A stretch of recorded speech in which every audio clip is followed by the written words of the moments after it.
to watch. Tonight, as we come on the air at 11, we are tracking breaking results from Georgia's runoff elections. Voters across the state are deciding key races. These races will shape leadership in Washington and here at home. Thanks so much for joining us tonight.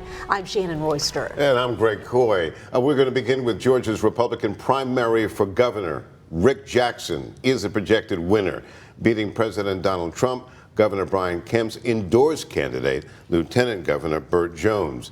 And WJCL 22 News' Emma Hamilton is live at the Jackson Watch Party in Atlanta. Emma, how's it going out there?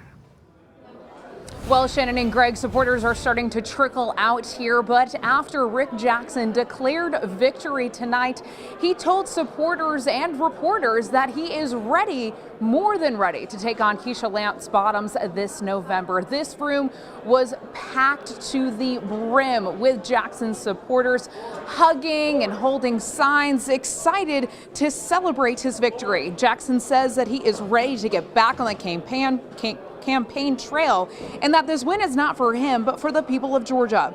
He says he plans to gain the trust of all voters across the state, no matter who they voted for. In his victory speech, Jackson touched on why he decided to enter this race in the first place.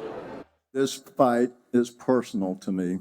When you grow up the way I did, you never forget where you came from. You never forget the families who are working harder than ever but still falling behind. You never forget the people who do everything right and still wonder whether the system is ever going to work for them.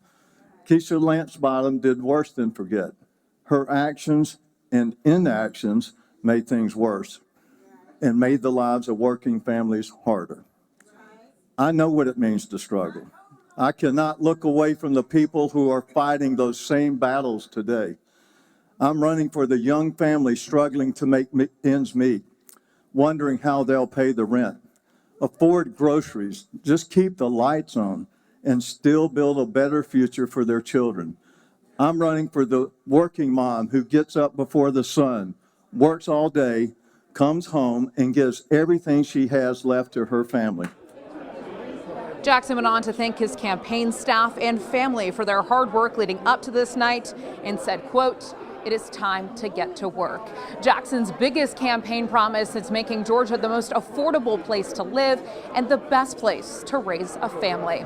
Live in Atlanta tonight, Emma Hamilton, WJCL 22 News. Emma, thanks so much. WJCL 22 News' Kirsten Maselka joins us now.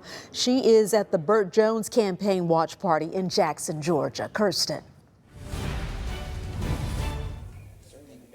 Yes, Shannon and Greg, this certainly was not the outcome that Lieutenant Governor and his supporters here tonight wanted to see in Jackson. He spoke roughly an hour ago, talking up to supporters in the crowd about this outcome. He officially conceded this was the first time he came out to the crowd and said, you know, he's disappointed, but he just didn't get the votes. Now, this comes in spite of two high-profile endorsements in this race, one of those being President Trump, the other one coming in the 11th hour from Governor Brian Kemp. And earlier in the night, before these votes, you know, they conceded and announced the results were final. You know, his supporters had come out on stage trying to rally the crowd, saying they were still waiting for those votes to come in from Election Day following that endorsement from Governor Kemp. But ultimately, that just didn't seem to push Jones over the line. And also during his speech, Jones congratulated his opponent, Jackson, and also congratulated Congressman Mike Collins on securing the GOP Senate runoff nomination. And you can go ahead and take a listen to some of what he had to say. It looked like it was coming back pretty good, but the early voting margin was just a little too much to overcome. So, but I want to thank my opponent and his team for running their race, and I also congratulate them as well. Look, I've always been one of those that I've never let politics define me as a person. And I've always believed that the sun will come up tomorrow, and you can rest assured of that, and that there is a life after politics. And we were outspent, you know, probably 7 or 8 to 1, and it was a very competitive race. And we felt like we had a chance to win tonight, and it just came up a little short. And I told Banks earlier, I said, you know, sometimes you win, sometimes you lose. but you always get up and brush yourself off and move on to the next challenge in life. And as you just heard, Jones saying during his speech that there is a life after politics. Other than that, he didn't say exactly what is next in his political career. In addition, he also said he believes he was outspent in this race 7-1. And as we know, Jackson has spent about $100 million of his own money on this race so far. And as he moves forward, we'll see if that trend continues as he goes on to face Keisha Lance Bottoms in November. But for now, back to you, Shannon and Greg. All right, Kirsten, thanks so much. Rick Jackson will face Democratic candidate Keisha Lance Bottoms in November. Tonight, her campaign released a statement saying, quote, Georgians deserve a governor who is focused on ensuring they have every opportunity to thrive and who will fight for them when Donald Trump's reckless policies hurt Georgia. That's what I will do as governor.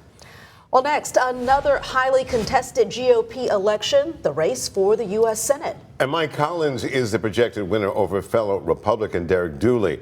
Collins was endorsed by President Donald Trump this week. Dooley had been endorsed by Governor Brian Kemp. We have team coverage from the watch parties of both candidates with Derek Dooley in Atlanta, as well as Mike Collins in Jackson. So first, we're going to check in with WJCL 22 News' Grace Rodriguez live at the Collins campaign watch party, where I'm sure that the candidate was quite ecstatic when he found out that he was the projected winner. Thanks, Greg. It's safe to say he was at least a little bit excited. I mean, he addressed the crowd not too long ago, thanking all of his supporters for their help along the way. He says that he spoke over the phone with Derek Dooley, his opponent, as well as Governor Kemp, and they were supportive of him. Spirits were high at Mike Collins' watch party on Tuesday as friends, family, neighbors, and supporters learned of his projected win. Collins held his watch party in his hometown of Jackson, Georgia. He emphasized his promise to be there for all Georgians, even those from small towns like him, when addressing the crowd. We can put forward an agenda that puts Georgians first. You know, one that builds on a vision where the working man is forgotten no more, where we protect our borders and fight crime, where we make life safer, more affordable, and more prosperous. But it stands in stark contrast now. It stands in stark contrast to what Jon Ossoff has done in Washington and what he'll do if he's given another 6 years. Because you see, while I was in the private sector in 2021 creating jobs and opportunities for hardworking Georgians, Jon Ossoff was the deciding vote for Joe Biden's massive spending bill. You know, the massive spending bill that sent inflation skyrocketing. It raised prices on gas and groceries, and it made your life more expensive just for you and your family. I voted for historic tax relief to working and middle-class Americans out there, eliminated the tax on tips and overtimes, and it put more money back in your pocket. Collins announced his campaign just a year ago, and he says he's proud to be the projected winner. In his speech, he mentioned how determined he is to challenge Democratic nominee Jon Ossoff. And Collins says he's committed to tackling issues affecting Georgians head on, including immigration reform. He says he's ready to work hard every day to win in November. Live in Jackson, Grace Rodriguez, WJCL 22 News. Grace Rodriguez reporting live. Thanks for that report. Well, now let's check in with WJCL 22 News' Issa Rivera from the Dooley Watch Party in Atlanta. Issa. Derek Dooley's bid for U.S. Senate comes to an end here in Atlanta as he loses the Georgia Republican runoff to Congressman Mike Collins. Dooley addressing supporters at his watch party at Park Bench Battery, thanking his team and Governor Brian Kemp, who endorsed him last year and also arrived to the watch party alongside him. Dooley reflected on the campaign, saying the clock simply ran out.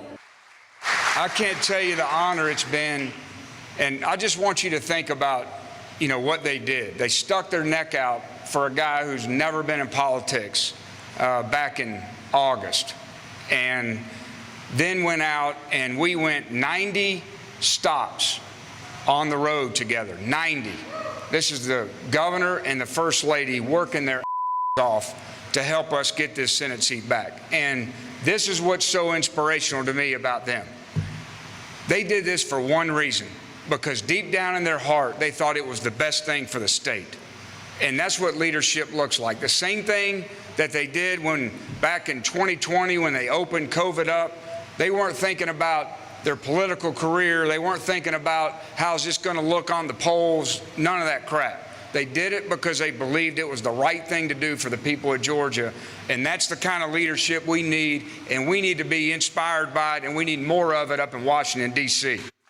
The race, a closely watched battle within the Republican Party, with Dooley backed by Kemp and Mike Collins carrying President Donald Trump's endorsement into the runoff. Collins now advances to face Democratic incumbent Senator Jon Ossoff in November. In Atlanta, Issa Rivera, WJCL 22 News.